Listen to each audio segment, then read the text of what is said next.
Picked off by the Bruins. Marner walks in, shoots, he scores. Leafs rip it the other way. Robertson a step, shoots, he scores. Can't get away a shot, they score.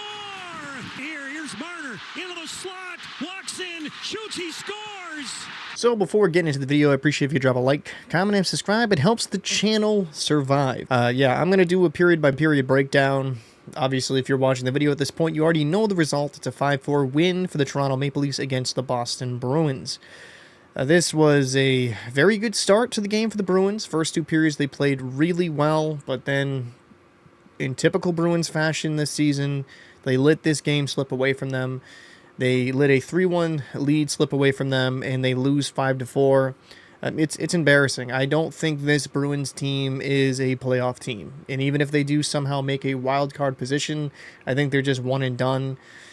The most frustrating part is they'll put themselves in good spots. They'll play these higher echelon teams that are doing really good this season, very high up in the Eastern Conference. I mean, the Leafs are the #1 team in the Atlantic Division, and they outplayed them for the most part, but then it just seems like for whatever reason, their brain just shuts off and they panic late in games, and they don't look like professional hockey players. They look like mites out there. I mean, the terrible puck management I saw late in the third period is inexcusable, and just showcases it just makes me firmly believe this team is not good enough to be a playoff team, and even if they somehow squeak in, I don't think they'll do any damage. I mean, I'm hoping I'm wrong on that. It's just I've been wildly unimpressed with how they have played this season. And while I'm not going to blame this game on Swayman, it continues the trend of like, man, just if he had just another big save, another big stop, it would be great. Even though he made some nice ones in this game, it's frustrating. It's very frustrating to see the lack of execution. I mean, you're up 3-1 after 2. You shouldn't lose this game 5-4 in overtime, especially when the boys know in the room they're battling for a wild card spot. They needed these 2 points. You know, the season is winding down here, and when you let 1 point slip away, it could be the difference of making the playoffs or staying home and golfing. And, yeah, I just was not impressed with the Bruins in this game. I think Lohrei had a solid game, even though he had some rough stretches. I think in that overtime goal, understand he's driving the net, trying to create a goal there, and then Marner just goes the other way and buries it. But yeah, it's just this team makes you very frustrated when you're watching them. But let's get into the period-by-period breakdown. Let's get at it. So the Bruins had a very good first period. Now the goaltenders in the game would be Stolarz versus Jeremy Swayman. Swayman is close to being at that .900 save percentage mark, really turning around his season. Now, some big notable names for the Bruins being out would be Hampus Lindholm and Charlie McAvoy. Thus, Mason Lohrei is going to have more responsibility. And I have to say, in this first period, he played absolutely fantastic. And he would start out very strong, very early. An amazing breakout pass right to Pastrnak on a breakaway, and Pasta rips this blocker side. The Bruins go up 1-0, 29 seconds into the game. And this is a great sign. Lohrei has always showed these flashes of great vision, and then, you know, you see Pasta bury it on a breakaway. That's always a good thing. So the Bruins start out this game strong, and, you know, that's something you really love to see. Now, the Bruins would get a too many men on the ice penalty, just a bad line change, just weren't managing how many people were on the ice. Wahlstrom would serve this.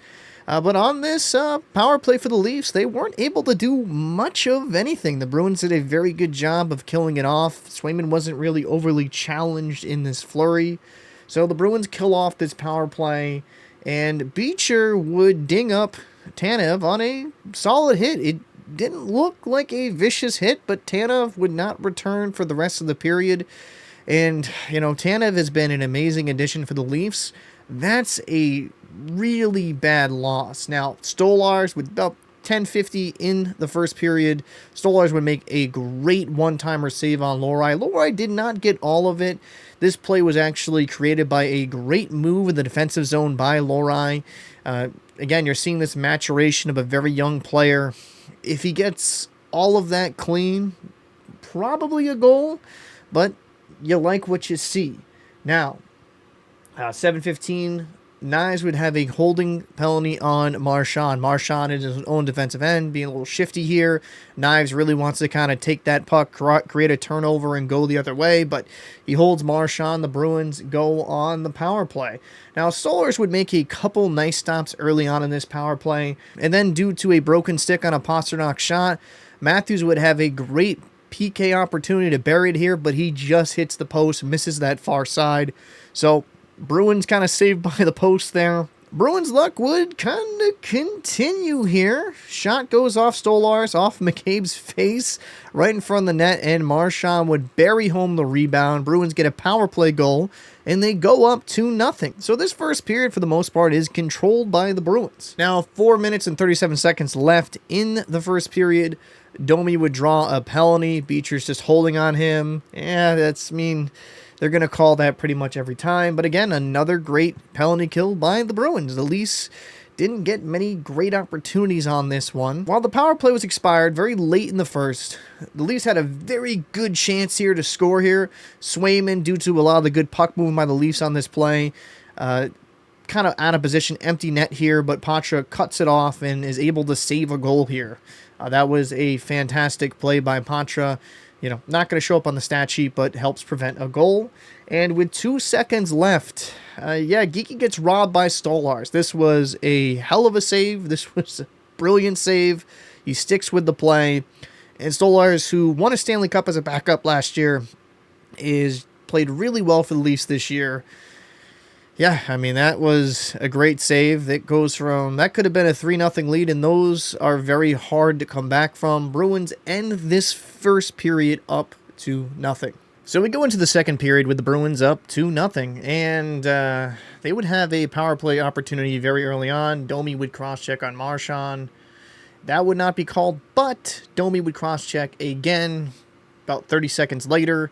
Bruins get a good chance to extend this lead to 3-0. Leafs have a very good penalty kill. Bruins aren't able to generate too much, unfortunately for them, so they would kill it off. But then the Leafs would take another penalty. Holberg takes a tripping penalty on Koepke. But unfortunately, Lorei, about,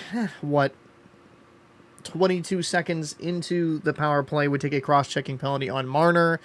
You could say Marner definitely helped that call a bit, but we have 4-on-4 action for 1 minute and 38 seconds. Leafs would have a very good cycle at this point, in the Bruins' end, but weren't able to generate much there offensively. But then, 13:42, Stolarz would make a fantastic glove save on Charlie Coyle when the Bruins went the other way. It wasn't a fast transition. It was a little bit on the slower side, but this was a very good chance for the Bruins to extend their lead. Now, McCabe would get an interference penalty on Koepke, and Koepke just keeps drawing penalties due to his hard work and hustle. And due to that, Geekie would get a power play goal. Now, I would have the clip in here, and maybe I'll get something post, but Nesson decided to play a commercial at the beginning of the power play, and only 7 seconds into that power play, the Bruins are able to extend that lead 3-0. So if the clip is different, that's probably why.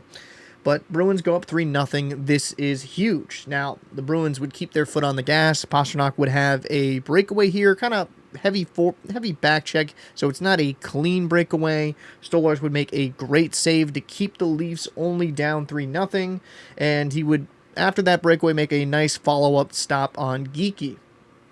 Now, unfortunately for the Bruins, the Leafs would get on the board here. Riley would shoot this puck.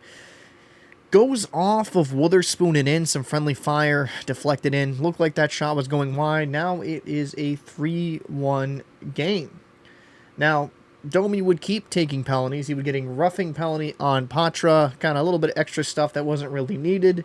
And the best opportunities on this power play were for the Leafs. On a breakaway, Lorenz has a very good chance here, but Swayman comes up with a huge stop. That could have changed the momentum of this period greatly. Leafs would kill off the rest of this power play. And then, again, Leafs just not playing very well, very intelligently. Knies would get a delay of game penalty by throwing it over the boards. And, yeah, I just brain dead move there by Knives. Now, Bruins weren't able to get too much going here on the power play. They had some chances, some good saves by Stolars. But then Wahlstrom takes a high-sticking penalty on Camp. I'm going to say this. Wahlstrom, I mean, he's a guy I view highly. I think there could be more there, but he is not having a good game thus far in this game. 4-on-4 for 18 seconds until the Leafs have a power play. Leafs aren't able to get anything going, and with handful of seconds left in the second period, Marchand on a breakaway fumbles the puck, still is able to retain some possession, throws it towards the net. It goes right off the inside post and out. The Leafs survive there, and the Bruins are up 3-1 after 2. The Bruins defensively, I think, have played very well in this game, have done a good job of keeping a lot of the dangerous stuff to the outside, good back checking, good overall awareness in their own zone, and making life not easy for the Leafs. Even when the Leafs get power plays, for the most part, the Bruins are doing a good job of just eliminating Matthews and Marner from creating anything. This is going to be an important period for the Bruins. Will they be able to finish this out strong? So the Bruins would have a monumental collapse in this third period, and Marner would start it off on a power play goal. He snipes Swayman glove side. It is now a 3-2 game. And after this goal, the Leafs really did wake up. Swayman would take a shot to the huevos, and he would be fine after a nice cup check. But then shortly after, Robertson snipes a nice shot, glove side, on a great pass up from Riley. We have ourselves a tied game up 3-3. Kind of continues a trend of this current iteration of the Bruins. They do not know how to put teams away. They do not know how to finish games strong. And it's just frustrating to watch. But the Bruins would show some comeback here. Geeky on a very good forecheck would allow Pastrnak to get this puck. He snipes it top shelf. This was a goal scorer's goal. This was a beautiful finish. Bruins now go up 4-3. And, you know, we're going to have some nice moments. Pastrnak, he causes a nice turnover. Unfortunately, nothing really kind of comes of it. Leafs would kind of go the other way. Swayman will make a nice stop. And then Swayman, you know, a couple nice stops in a row. Good stop here on Robertson. Didn't look like he was sure if he had it.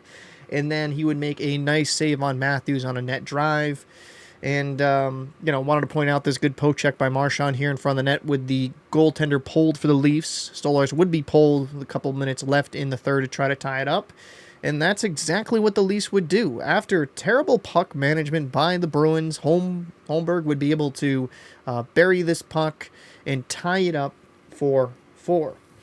Yeah, again, this is always a continual issue with this version of the Bruins. They just do not know how to finish games. When it gets within the last couple minutes of a game, when other team pulls their goalie, they panic. They don't play intelligent hockey, and the Bruins make life difficult for themselves. So in the overtime, kind of a couple moments I'll mention, Swayman makes a nice stop on Knives. Marchand had a good chance here on a 2-on-1 Witherspoon pass over, saucer pass. Wasn't able to kind of whack it in the air into the net. And then Stolars would make a nice glove stop on Zadorov. And unfortunately here, Bruins had a good chance, but Leafs, due to kind of two guys colliding, I mean, even Lohrei colliding with Stolars and making everything just go crazy. Marner would go the other way, and he just makes Swayman look like an absolute joke. He buries this, and the Leafs win this game 5-4. You know, for me, it's more the same with this version of the Bruins. It's frustrating to watch. You see them play better than other teams that are far higher than them in the standings, for the most part of this game. But when you need them to kind of finish strong, they just do not have the ability to do so. I don't know what it is. I don't know if it's coaching. I don't know if it's just the makeup of the players in this room. But this Bruins team is just constant chokers. And considering they need the 2 points to stay kind of in a good spot in this playoff race, only getting 1 is not a great thing. Yeah, I mean, as a Bruins fan, it's a frustrating year. It's a year you kind of expect after over a decade of very good success for the Bruins. That being said, just an absolute pitiful performance in the third and in overtime to allow the Leafs to win this game. The Bruins needed 2 points, and this seems like this year, I don't think this version of the Bruins is a playoff team. Let me know your thoughts down below in the comment section. What did you think of this game? Who impressed you the most? And do you believe differently than I do? Do you believe that this Bruins team can turn things around and do something, even if they somehow manage a wild card spot? Do you think they even have a chance to get out of the first round?